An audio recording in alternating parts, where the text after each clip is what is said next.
I'm not sure actually. I'd say for most teams you're happier giving away Death Prophet than you are Coddle. But I think for Brame in particular, just because of how they like to play grouped up Dota, maybe you just give away the Coddle. I don't know, it's hard to say. It's a tough choice. And that's exactly why Nigma is going so heavily into their bonus time. Actually quite heavily, I'd say. Yeah, they do end up agreeing with you, getting rid of the Death Prophet. Yeah, I think even though Brame have played their other series with their 5-man push lineup and they didn't necessarily succeed, they've shown us that we're good players and we can play super well. So it's not that our drafts aren't working, it's just that the overall game didn't work right. So that means that you can't really count out the potential fear of an Ench Beastmaster DP kind of thing coming out of Brame. Yeah, I think it is probably wise, even though we just saw in the previous series that we cast today, we had, you know, DP let through twice, counterplayed twice. I think she's still probably a hero that you can safely nominate for banning in the first phase because she is very, very difficult to slow down. I like the approach though. Tusk and Lina, very synergetic. First two heroes. So much damage coming out of the tag team slash Fiery Soul. Yeah, an incredible amount of burst, and you also have both of them have massive damage ultis, so they can bring down whatever is going to be thrown at them. And flex potential. And with Tuskar, you actually have catch versus the Coddle. You can find this pesky little elderly man and just snowball him. Yep, the poor Coddle. It's just an old man riding around, wanna throw some blasts. Okay, can I just say, DK, Fireball, right? Fireball is here. Sorry. Fireball, the cooldown of this spell is 20 seconds, okay? The duration of the spell is 10 seconds, and there's a 2-second linger time. That's effectively 12 seconds of uptime on the damage, which means there's an 8-second in between. And even less with the Coddle. Yes, now you have this Coddle. You pretty much have 100%. permanent fireballs, right? With maybe 2-3 second downtime. You're gonna have permanent fireballs. It's so hard to play against this spell. It's actually so broken. Yeah, it just kills creep waves so quickly. It defends towers so well. I mean, we saw Goon Squad paired up with something like an Ember Spirit just to hold them in place inside of the fireball, and these heroes were getting completely destroyed. So hopefully they pick some kind of stun on the side of Brame just to make use of this ability. Infinite Fireball does sound like a pretty strong potent combo here. Also, it's nearly impossible to push up the high ground that is Brame. If you get an advantage here as Nigma and you want to push high ground, there's going to be a Coddle blasting and there's going to be Fireball on the ground. That is not easy to break into high ground. And I mean, earlier we saw how powerful a Dragon Knight can be against high damage outputs. He is one of the better heroes I think they could have gone with against Lina and Tusk. Because Tusk is, or Dragon Knight's one of the few heroes who sustains really well against even extraordinary damage amounts.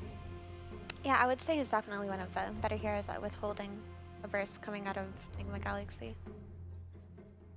Like, if they would have gone for, I don't know, something along like Mars, I could see it dying, right? But Dragon Knight is a different story. When he gets his Blink, BKB, and Aghanims, it's so hard to deal with. I will say though, it's really nice to see Brame adapt to the meta because the questions that we posed for them early on were, is this basically all you do? You just run at people, you run at towers the entire game, and if it works, it works, and if it doesn't, it doesn't. So I know that a lot of us had these questions posed, but I think they've addressed them quite well, and they've shown that they are as flexible as any other team in this division. Yeah. You will need it as well. If you're going to be competitive for, you know, the upper spots in the division, you need to be able to address different playstyles and also, you know, play more than just a one-dimensional way of Dota. Because teams have so much time to focus on each other, study each other's playstyles, and break each other down. So if you come in always doing the same thing, I think you just lose. I think teams will have the prep work done. You know, the coaches have a lot of time to do analysis on their opponents. This is Nigma Galaxy banning out 4 heroes that Brame played previous game. I was gonna say, pretty crazy. Gone, Sky's gone, Go's gone. Like that is some fear. Nothing. Wipe the memory of what happened last game. It will not happen again. For sure. Whereas Brame actually kind of just get the freedom to take out heroes that would just be a nuisance, right? Yeah. The Bat Rider would have been very valuable. Just the lasso on either of these, the damage coming out of Firefly, Necro, great hero against DK because you can just scythe him at half HP and he dies. And Mars is just a really good hero when you pair it up with Lina, right? It's insane amounts of burst. Yeah. Yeah, but they did not want to remove the dazzle because oh no, another dazzle came potentially. surprising, no dazzle then. Yeah. Oh wow, yeah. Also, Surprising, no dazzle pick. maybe not so surprising after last game. The heroes feel so hard to use now It with the no CDR on items at all until you have Aghanims. I mean, that really shanked support dazzle. I seriously believe core dazzle is the, like, if there is a way to play him, that's probably the way. I would agree too. I think that hero sucks. And I wouldn't say sucks because like I'm sure you can find a place to fit him into a draft. If say, Right. for example, you're gonna rush an Ags and then just like triple down on your PA with 2 BKBs, maybe something like that. But otherwise, there are so many heroes that just outshine him, right? You would rather have a Bane, you would rather have a Coddle, you would rather have a Grim. Yeah, no, I'm in full agreement of that. Full agreement. And look at the vision game right now. If we look at the two teams and how much vision they're going to have in the fights, one team has Coddle Blast, amazing vision. It was increased in this recent patch as well. You have Beastmaster with the Hawks, you have Clockwork with the Rockets, and on the other side you have Nigma. Frozen Sigil, I see it in the picture. Why is it there? I don't know. What am I looking at? Frozen Sigil is there for Tusky? He does not have this. This is not a thing. That's cheating. Hey, that's Okay. Yeah, he wishes he had that. that's his dream. Yeah. Also, if Bane Nightmare is a target, all the vision of that target is gone.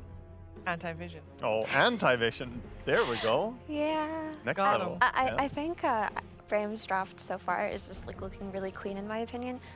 The thing that Lina struggles against most is any kind of hero that just gets on her, because if she dies a few times in the early game, she gets held back so much, right? And Clock inherently is one of those heroes where it's just a simple matter to hookshot in, cog her, kill her in place. She won't necessarily have the items to deal with it at an early stage in the game. Later on, yes, she can itemize. Whereas like Beastmaster, you throw the Hawk into the trees, you can see if this Bane is setting up for any kills, you can cancel the Fiend's Grip with a hookshot, you can use the Roar on Lina or whoever you want. Like, it just feels like they have free reign in what to do in these fights right now. Yeah, so far I'm also with you that I'm completely in the camp of Brame here, because they have something important, which is the hookshot and the roar to counter the very expected BKB on Lina. Lina is one of those heroes that usually gets forced to buy BKB quite early to even operate, and they have ways to lock her down, and they have DK stun to follow it up. So the chain stun is very dangerous from Brame. And that can even, deal with a potential BKB carry, which we see here, the Luna coming out. Yeah. The Luna is a great hero for dealing against like, summons, basically. With her glaives, it's very natural. She can farm very quickly, but on lane, it can be a struggle. She can get caught out a few times, so it's nice to have Bane to counteract that, just naturally being the strong support. But she's still in a dangerous position where if Brame now pick any kind of burst damage in their last pick, she can also get set up on by either the Beastmaster or the Clock and also die early on in the game, right? This Luna needs to get to a point where she can comfortably farm 2 items, and then maybe they can group up together on the side of Nigma. I think that their draft right now is not enough. They need some kind of strong offlaner to lead this 5-man that you naturally want to do with a Luna. If you're picking a Luna and you're not taking advantage of the aura, then there are a lot of other better carries that you could have picked, in my opinion. That being said, Nigma Galaxy in history has sometimes looked best when they can set up mind control for success. I would agree with that. Yeah. I think this type of game, though, with the draft that they're running, I would love to see something along the lines of like a Tidehunter possibly into this Still draft. in? Yeah. Yeah, and they would need something to run together. Another great band there, the Timbersaw, would have been fantastic to pick up. Also, they did solve a little bit of their vision problem by adding Luna. Luna's a carry who has night vision. It's not to be underestimated. Does prevent some ganks here and there. It's true.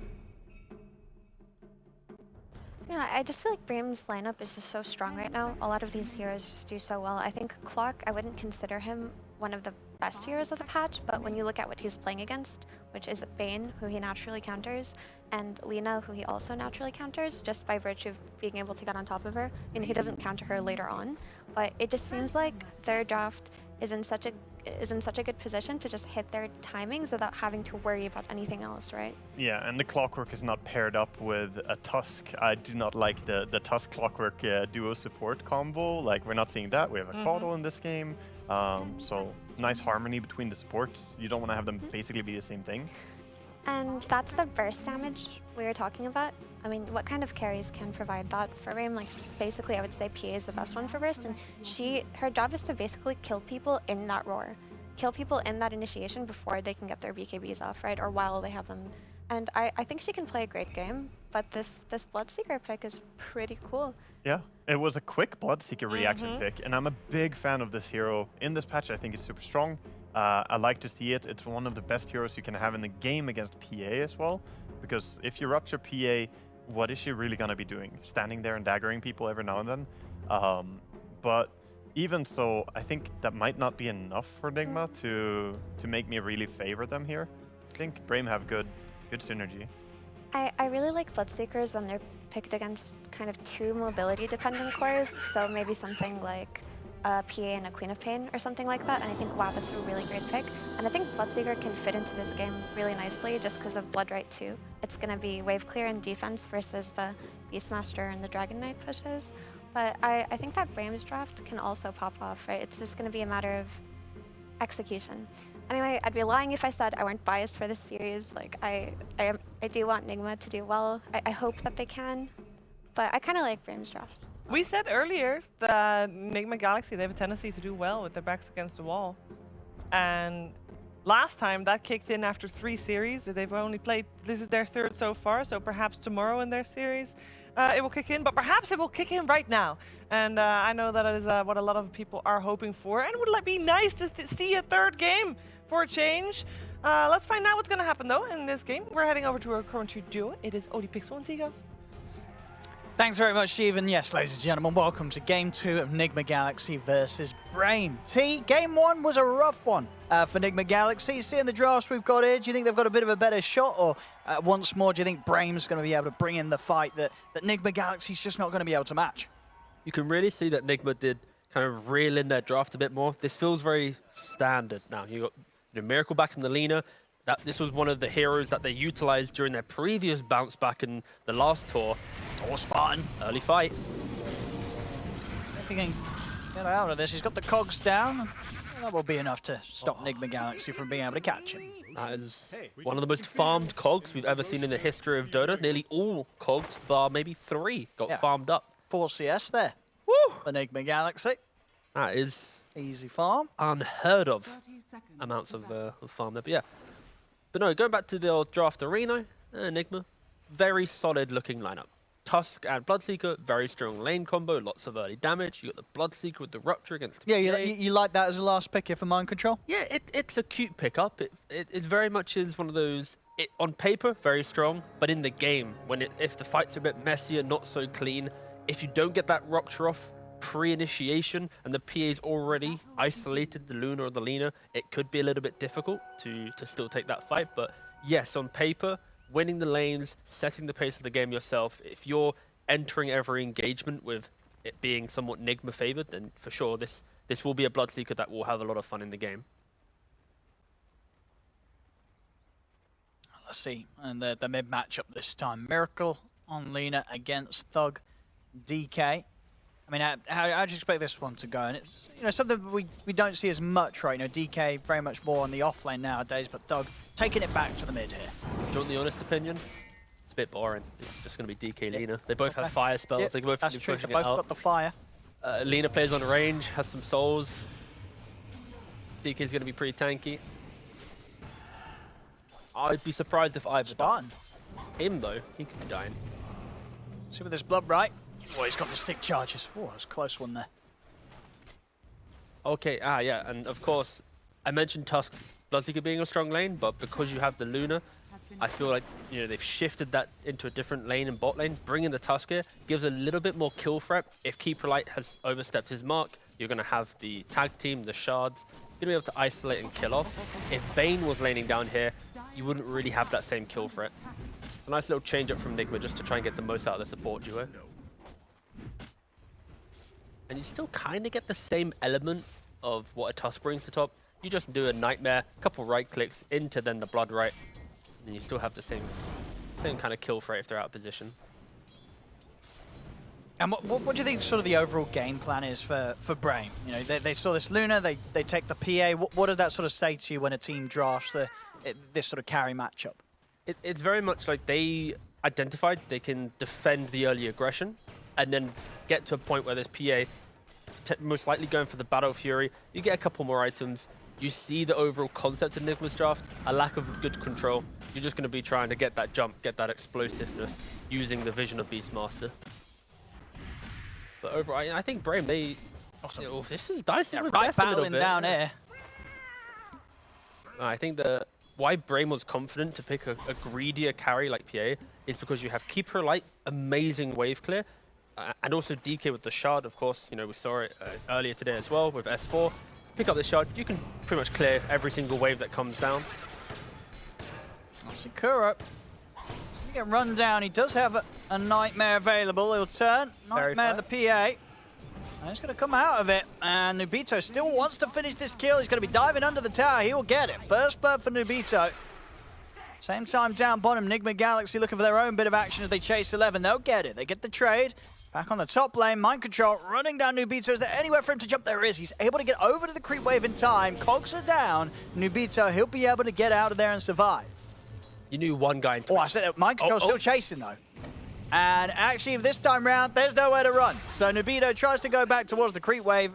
A little known to him, though. Mind Control was still hot on his chase. Some nice killing happening across the board. And Ooh! clean. Yeah, that was, yeah, right, the max distance there.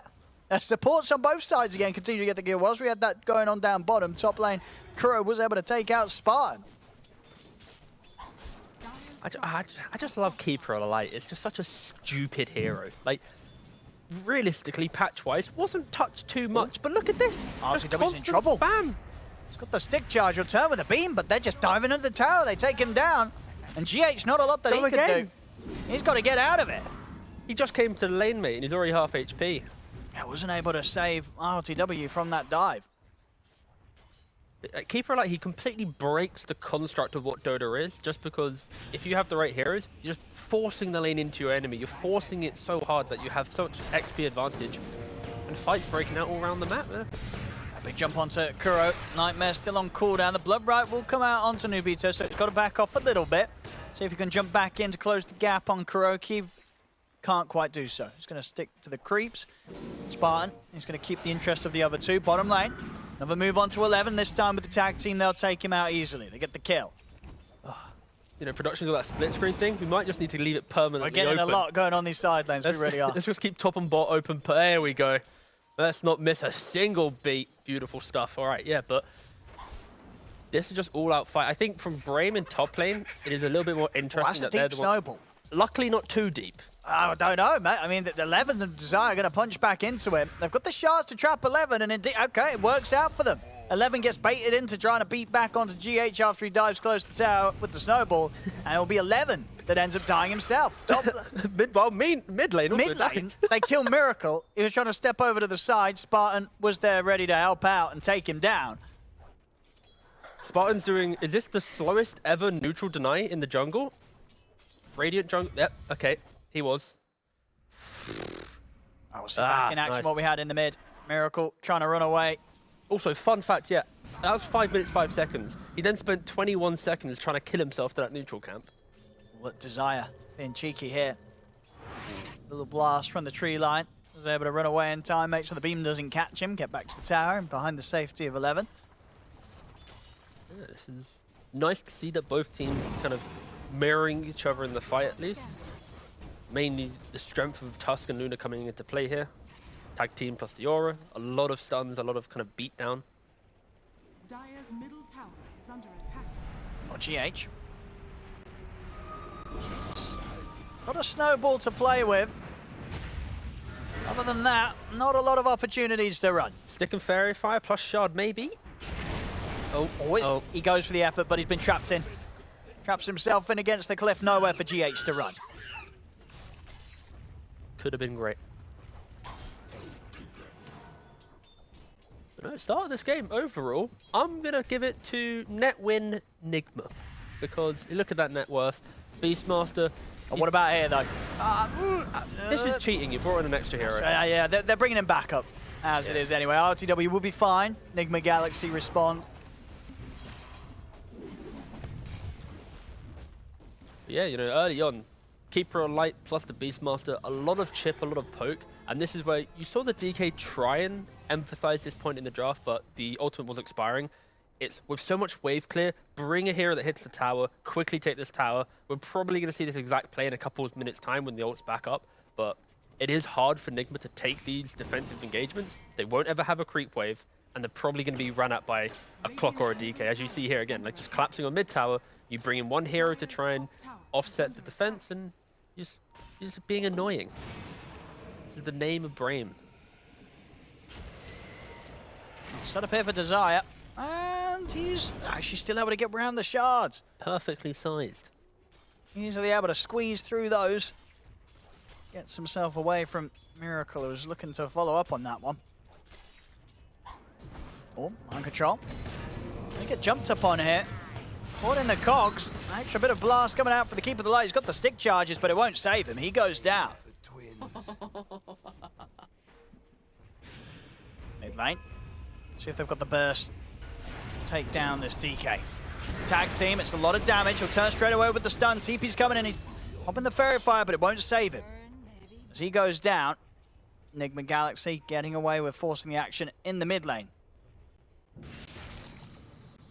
So far, GH, other than, you know, the death in the river and whatnot, still having a pretty stellar game. He's enabled his Luna immensely, second in net worth. He's helped, you know, convert a couple of these mid kills.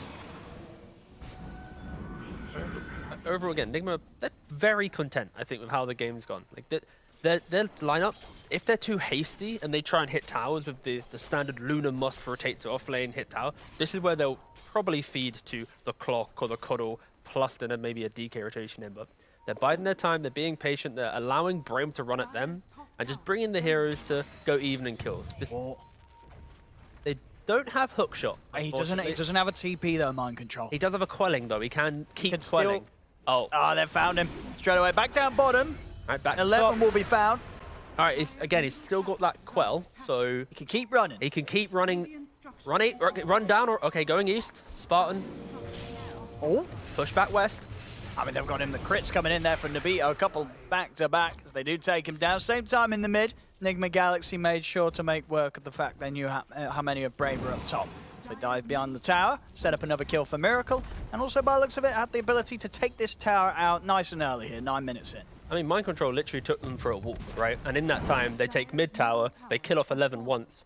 That's a big win, and you can feel that in the net worth. Just Beastmaster's still struggling, 2.5k. Oh no. So GH maybe thinking about diving that. He has had some aggressive snowballs so far. But I think he's calmed down a little bit. Walking in for the deep ward. This vision from Nigma. This is this is the dire triangle, but there's a radiant triangle of vision in it. So anyone who farms here, you'd expect to either be smoked at or to be, contested. Probably gonna want to do something about this, Brame. They are encircling them right now. Oh, That was tickled both of them. right through the middle there, Spartan. Not able to get the catch on either. GH has trapped him. RTW's going to head over, but the cogs are down, and nothing more to be done by Nigma Galaxy. His Brame will start to reclaim this area of the map. I think that was Luna's third cog of the game. We'll keep track of that, and we might see if that gets to double digits at some point. And do you appreciate the build from Mind Control? This approach to sort of tank up, get the hood so he can survive? Yeah, I feel like there's Bloodseeker. We don't see much of it, but there is the variation. It really did go between both of them. There's obviously the Atos Bloodseeker, a little bit more control and fight, but with their heroes, naturally BKB's coming quite early. I think just mirroring that with someone who can frontline helps a lot. Like, you don't need someone to be catching in this lineup anymore. You just need, in the words of Brian, a dangler. You need someone to physically just absorb a key spell or two, which then allows a good Fiend's Grip or a good reinitiation from the Tusker. I love the tanky build. Big fan of just tanky offlaners in general, to be honest. On the bottom half of the map, RTW continues to get quite a lot out of this. Second in net worth, only behind his Miracles Lena. So good farm here for the two main cores of Nigma Galaxy. And this is the first move I believe RTW's made away from bot lane in 11 minutes. A little bit, not so standard, let's say. No, yeah, he got a lot out of that bottom lane for quite a long time. He's literally been AFK down there in a good way. He's been obviously hitting creeps in that time, but the fact that you've allowed Lena to take mid, look at that, I knew I seen that minimap correctly. But the fact that you've allowed your Luna to protect her tower against the Beastmaster for that long, against the Coddle wave clear, and then still go to the jungle soon after, both cores have now reaped the rewards from the map. And takes top tower, minute 12. We'll try to take top tower. Fortify is a little bit pesky. Yeah, you can see sort of considering trying to defend this with just the supports alone, but not really too much they can do to push back Nigma Galaxy. So they get the trade. Yeah, this is the... Coddle's a great hero, but it's great if you're already set up in time, right? And unfortunately for Desire, he wasn't already at the tower pre-clearing the wave before it hit. So then it was this wave coming in, you defend it, you push the Coddle back with the aggression of a Tusk or a Bane, and you can actually just out this hero from defending your tower. So just overall nice stuff from Nigma. Identify that Desire isn't ready in time. Quickly clean it away. He's going for a second item 4 stuff. Ooh, okay. Of course, very good against the Clockwork. They do need a way to help save the Luna or the Lena, or even himself in the early fights. Brame kind of hinges on Clockwork being the primary initiator early on into the game. If you match that with a 4 stuff, going to be doing wonders. Radiant's bottom tower is under attack. I just... Ooh, saw a glimpse of the Beastmaster build. We'll catch that after the smoke, but a weird build coming from Beastmaster. Oh, they want more than the courier here. They want to try and find 11. They saw a glimpse of PA on that ward. Ooh, PA's walking up.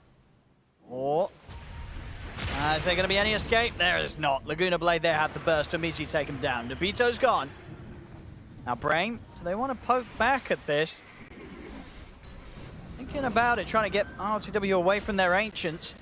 Spartan also watching from the side. The Nightmare will be there for the setup. Now look to surround the Clockwork. Spartan, he'll fall. Another kill for Nigma Galaxy.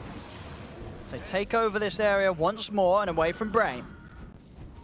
There's really nice stuff coming from Nigma. Like, they've identified the lack of damage on Brame. This is a lineup that they needed to take the early towers to help them, with a little bit of a cash injection, get to some of these cheaper items to maybe look for the fight. They don't have that right now. They've struggled to only take 1 tower in the game.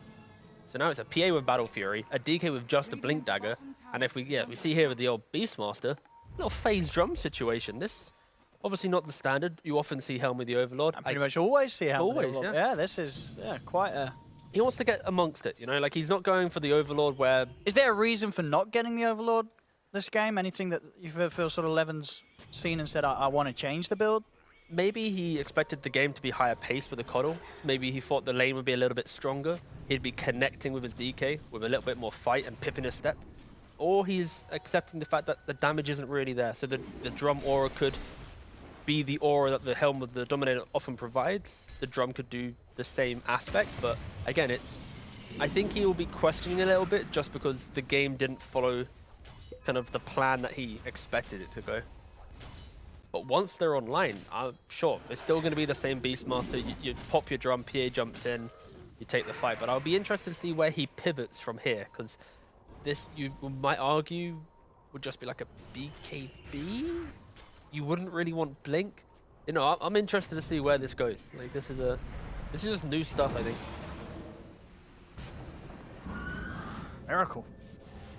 Oh! Nearly got the solo kill. That was a little close there. He's out, and that's the BKB done for Miracles. Still staying ahead of the game here in farm, and he's very, very strong with his BKB bots. 16 minutes in, he should be very ready to get involved. Mid lane, gonna set up with the Rupture. Nobito, they're straight in on him, he's dead. Quick move from Nigma Galaxy as the PA shows their face in the mid lane. Yeah, and this is why we don't see much PA. just because you really are hearing that you need the Battle Fury, you need then a BKB or a Desolator, then the other item that you haven't completed. And in that time, one clean pick off into Roshan with a tag team and an abundance of right click. Oh, here he goes. Yeah, you know, as soon as Spartan got vision, he was ready to head over for a hookshot opportunity. Is he going to get the Is he going to be able to time it? It's getting pretty low. He's going to do it. I believe in him. Oh, there's the timing. He's in. He gets the steal. He gets the steal. He gets out. Oh, And now the fight will continue. Brame's ready to go. They jump in onto ILTW. He's burning low. The blast comes in. ILTW taken out. As Brame, they'll look towards Miracle. Miracle, he's put the BKB, but it's about to wear off. As Miracle's pretty deep, he's in trouble. It's a double kill for 11. As Spartan, the classic stuff there you expect from the player who wants to go in at any opportunity. He finds the angle, he's in, and not only setting up for a one-team fight, but also not even losing the Aegis. He gets out and keeps it alive. I'm not quite sure what forced him out of the pit. I think it was Bloodseeker 4 stuff, most likely. So Oh. You see here, he goes in for this beautiful little hook shot, gets it, and I believe, yeah, that is an MC4 staff All right. sending him on his way. So I guess, yeah, as you said, well, my MC was obviously trying to get him away from the Aegis. Yeah, But as it exactly. turned out, it was like, oh, I've got the Aegis, and MC's like, oh, well, you go and live your happy life over Thanks there. for doing business. Welcome to my Roshan Enjoy shop. the Aegis. Yeah. But, well, there we go. That's a big hit back from Brame. Spartan popping off, of course, as soon as he grabbed his hands on the Aegis. But that, again, this is a beautiful thing in the game. This could be the pivotal moment where if Nigma fail the next smoke or the next team fight, it then becomes That's a big steal. Brame with the Aegis, with the fact that PA now gets a BKB. This could be the most crucial point, the biggest still for this specific game. But yeah, you love to see the energy from Spartan. Yeah. I think we miss it a lot, obviously not having a lot of lands and whatnot, a lot of games with the players, hearing them with the energy, but... Oh, you heard him there. I mean, you didn't hear him, felt it. but you heard him. I You know, even you let out a saw little for the scream webcam. for him. I got a little bit too excited. You know, you could feel that. Fog though, he might feel the smoke gank in a second. See if they can catch him. Oh, he sensed it, didn't feel it. Straight away with a blink TP, he's out. Yeah, this is an interesting portion of the game now. We've now entered the territory of Nigma. Beautiful start to the game, amazing farm, pause 1, pause 2. And this was meant to be the Aegis that gives them the confidence to eat through the initiation of Brame. Very single target lineup in regards to how they kill a hero. So of course Aegis would have fixed that problem, allowed them to clean up most of these tier 2 and outer towers. And now Brame, they're the ones to be aggressive. I mean, and we're seeing as well, we saw sort of a glimpse of it in that last fight. You know, as farmed as Miracle is with the bots BKB timing, this isn't necessarily a game, right, where you get the BKB and then you're like, all right, I'm untouchable. Because Brame, they've got a lot of ways to take or threaten that Lina through the BKB. Yeah, 100%. You're playing in the Clockwork Hookshot, the Beastmaster Raw, even the PA herself, jumping in the right scenario, you can 100-0 these heroes. But the net worth, it's very even to some degree, even though there's a disparity in where the gold is distributed. But Spartan's probably ready to go again. He's got a hook shot up. and an Aegis. Yeah, oh yeah, he's going to go in at any I'm actually opportunity. worried for him. Some might say he's too aggressive without an Aegis, but with an Aegis, wait, why is he? He's way more calm and tame. Hey, well, I think he missed the hook shot, right? No, but like normally, he's still just playing aggressively without an Aegis. That's With an true. Aegis, he's been doing more farming with an Aegis than without one. Oh, that blink out from 11 was very, very quick as soon as GH tried to lead him with the snowball. So he did go for the blink then. Okay. Yeah, the phase drum build did kind of give me vibes that it would be some very high-pace initiating style of Beastmaster. And then, because I guess then with the blink, it means what, the 11 can just get the initiation, get Yep. the jump set up onto someone, like Miracle, and once the BKB's there for Nubito, he can just BKB and focus Miracle down and kill Yes. him during the stun. 100%. This is going to be like a... Wait a second. This is going to be a quad blink situation. One hero steps up, DK stun, into hookshot, Yeah, into they're all- PA blink, into Beastmaster blink. It's scary, especially if you're a hero like Lina. These heroes get on top of you. You're not going to have a fun time, and you can see it with the build from Miracle having to go for the Lincolns after the BKB because of how scary this jump is that threatens him. Yeah, not to get carried away, of course, with all these forms of initiation, they will be divvying it up between who jumps the Bane, who jumps who. They're not going to jump just one hero. It would look pretty cool, but then a Nightmare Save will dismantle that entire initiation. But no, Brame, they have got over the hurdle of Nigma's early game, and we've now entered a nice, even portion of the game, which still can go either way. I know we're getting a little bit excited for Brame, but alas, when is that Aegis getting out of his inventory? He's literally been farming the entire time. All right, 18 seconds until we see Spartan go aggressive. Let's have a look. Where's he at the moment? He's coming into the mid lane. Mate, They're joining up. I'm telling you, Aegis out, smoke in. Not enough inventory slots for the smoke if he's got the Aegis. Dire's top tower is under attack. They're really trying to find a raw opportunity mid. 11, does he want to jump this? Continues to poke there to jump straight away. As soon as they're sort of the setups there, the Blood Route sort of be used there in onto the Bloodseeker. LTW will be able to put the BKB and the Eclipse. They'll turn straight over towards Spartan. That's Spartan gone. Maybe Brame can jump back in again though. The BKB is about to wear off for LTW. Nigma Galaxy know it. They keep their distance up to the high ground. And that was a jump without PA even having like Desolated. That was purely off of the back of just the magical damage they had. What was it in the end? They did. It was 900 physical damage from PA, 800 mixed from Beastmaster, 200 from Dragon Knight. Oh yeah, that is just... That's scary how quickly they can kill a hero, sorry. And that's going to persist throughout the entire game. Why DK naturally has always been in and out of meta is the fact they have this instant stun with the Dragon Tail. When you're in the ultimate form, it is a ranged form. A Miracle, he might be dying here. He's got the BKB TP. But there's no hook shot for a few seconds. It is coming up very soon. Oof. Yeah, it was a matter of seconds there. If hookshot was available, I'm probably sure, Spartan's screaming into the... Yeah, he's easily in. Yeah. He's rallying the troops again, but...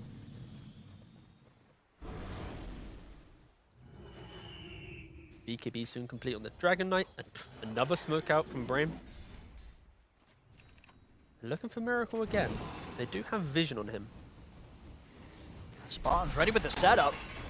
They're in with the follow-up stun. He needs help. He's going to get it from the form of the Nightmare to break the combo, but BKB's out. He's going to try and turn with the Laguna, but he's so low here that it's going to be an easy finish for Nubito. As he jumps in and a few swipes, he's taken down Miracle. A risky place for Miracle to farm. Again, as we said, he can't rely too much on his BKB to keep him safe this game. Brame will easily kill him through it. The aggressive farm, though, is a product of the vision. Like, if you look at the Dire jungle, Nigma has this aggressive ward that they've been kind of playing off, right? Can we quickly sneak this camp? Can we stay in this area? And a quick smoke back and forth, they get the pick off. They get a nice little cleanup on 11 being a little bit aggressive there, but, both teams capitalizing on when someone steps out of position too much. I don't want to go into this area again. Spartan locking off the entry point. It could be the fourth cog. Didn't go for the fourth cog of the game yet. And they're still... ILTW still wants to go in. He's up to the high ground. Put the BKB Fiend Script will hold back Nubito for now, but they're able to cancel it. ILTW's trying to hide in the pit, but he's been hooked and roared. They'll take him out. And now Brame, they're going to keep chasing. They've got their eyes onto Mind Control. Dragon Tail stuns there. They surround the Bloodseeker. He's going to go for the TP out, but they've got the damage. And I've got to ask you, T, what was the plan there from Nigma Galaxy? They didn't have Miracle alive. They knew that area was pretty scary, but yet they still choose to go up there, T. I honestly feel like there was a lack of a good plan. Being brutally honest, it was very much they're killing off the Beastmaster. Maybe they think they have some vision advantage, but you have to respect the amount of damage they have. They've demonstrated time and time again that instant lockdown of the DK into the fireball plus PA jump will 100-0 any hero. And we see it here. Beastmaster buys back, isn't really a product of the initial engagement. There's a melee range grip which Spartan instantly cancels, and at this point, it is just a choke point fight where you have a lot of AoE damage coming from Brame. So unfortunately for Nigma, a lapse in their kind of judgment of where they wanted to fight. This playstyle has carried them through so many games before, but in this specific game, in that scenario, it wasn't the best way to initiate the fight. So just struggling a little bit, but again, Brame always in position to take these fights, always ready, always hungry to take it, and it is more kudos to Brame being just always ready. Now, it felt like as well, Spartan, he was trying to sort of save Nigma Galaxy from themselves. They start popping down the cogs saying, hey guys, you really don't want to come up here. You don't want to come up here. But Nigma Galaxy were like, yes, we do. And walking into a very unfortunate fight for them as they'll find themselves now down 8k against Brame. And of course, Nubito's PA, whilst this is going on, just getting bigger and bigger. That's the Deso now done. So the sort of the point where the cores, ILTW and Miracle got the BKBs, that sort of strong point just feels completely lost now. They are very, very vulnerable. It's just faded away. And you see that all the cores are now trying to quickly buy a Lincolns. I think, you know, Lena's now got one. Luna's suddenly trying to go for this, you know, half and half build. They need to get rid of that initiation. The fact that it's DK stun into raw, into death. It is so difficult. RTW, he's on the front. He's dead again. He's leading the way. They'll get the jump onto him. He's gone. Again, this area of the map, not a place that Nigma Galaxy want to find themselves as they lose 2 heroes to Nobito, soon to be another, as Mind Control also goes down. I mean, this area, it's just deadly for Nigma Galaxy. They don't want to be here, because Brame, they'll kill them every time they step into their jungle. And again, just look at that mini-map. There are 3 Dire wards in this area, plus Hawks, plus 5 heroes. Like, of course, we see everything. We see the big picture. Of course, it's very fortified. Nigma, they understand the game isn't going their way. This is their way to get back into it because they're hoping through that moment of aggression before, Brame relaxes, they enter, get maybe a quick kill, look to take a 45. They aren't, unfortunately, following that up with the necessary vision, but they're so far behind, it's hard for them to stand in an area D ward. They're looking for the quick explosive, why are you smoking here style play. Let's completely take them off guard. And now you're 27 minutes. They've got to deal with the fact that Keeper the Light, Desire, he's got a Hex. He's had a stellar one. I mean, he did kind of punch in some cheat codes because he just stole all the farm of his Beastmaster. This is, again, a phased drum Beastmaster, not the Overlord style who's always pushing out the lanes himself. But no, it's working out. They've got a very big lead with that 12k. I think if you're asking someone on Nigma right now what that lead, it's probably like 20, 30, yeah, if not more. It feels like a lot more indeed with the hero matchups and just the items that Brame has. All because of that Aegis stall from Spartan. I mean, it really was the beginning. It was the beginning, that move from Spartan. That really sort of set the game alight, and Brame just zooming ahead with each and every one of these team fights that, well, for the last few, Nigma Galaxy has sort of handed to them. But, like, we joke about that, but it's like, if they had that Aegis, Lena would easily have had MKB by now, and these fights would be different. The way in which they're offering up single heroes, Lena would be behind, right-clicking onto that PA, whoever initiates, putting her to half HP, forcing the retreat post-BKB. Like, the fight construct would be probably a lot more even. Like, they had the tools. It's just a couple misplays, couple deaths here and there. Brame's constant in-your-face style of play. It's allowed them to just turn this lead, which some teams are probably only able to hold maybe 6k. They've turned it into this 13k lead. And smoking again. Rather unhealthy, but it's... keep up the pace. Oh, I nearly have a full Satanic on Nobito. So at that point, even if Nigma Galaxy are able to get the surprise jump on the PA, it's going to be very difficult to burst him. And we saw the graph there just previously. Like, Luna just hasn't had much item progression. Like, it's been, I think, a straight line. And look at this here. This jump here right behind the tower. They get the opening onto Mind Control.